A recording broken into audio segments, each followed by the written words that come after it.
राम गुरु जी, मेरा सवाल ये है कि आपने अभी सेवा के ऊपर इतनी सारी बातें कही, तो आपके अनुसार सेवा का सही अर्थ क्या है? और अगर उसकी कोई परिभाषा देना तो आप क्या देंगे? सेवा का सही अर्थ एक्चुअली तो सेवा आपका अपना निजी धर्म है।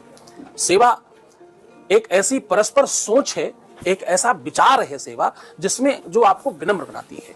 विनम्रता सेवा है। जब आप किसी के सामने झुकते हो तो आप विनम्र कहलाते हो।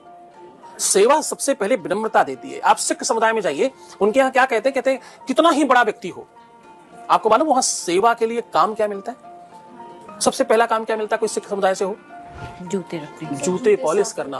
आए हुए लोग, उसमें कौन गरीब है, कौन अमीर है, कौन अच्छा है, कौन बुरा है, किसके जूते महंगे, किसके जूते सस्ते, इससे कोई मतलब नहीं है। जूते साफ करना, उसमें पॉलिश करना पहली सेवा है। लोगों को इस दिशा में दिखाना कि तुम कितने ही बड़े हो जाना, सेवा के लिए तुम्हें सबसे नीचे झुकना पड़ेगा। सेवा आपको प्रदर्शन नहीं सिखाती, सेवा आपके विचारों का दर्शन दिखाती है। सेवा वो नहीं है जो आप दिखाने के लिए करते हैं। जब आप किसी के पैर दबाते हैं तो बड़े सारे तरीके हैं, फटाफट फटाफट करके खत्म करते हो, और दूसरा तरीका जब आप उसको दबाने के लिए पकड़ते हो, उसका एहसास करते हो उसके दर्द का, और आप दबाते हो। सेवा आपके भाव, आपके विचार, जो भावों को, तुम्हारे विचारों को, तुम्हारी मानसिकता को, तुम्हारी रहनी को, तुम्हारी निजता को, तुम्हारे नेचर को, तुम्हारे व्यक्तित्व को और तुमको बेहतरीन बना दे, उसका नाम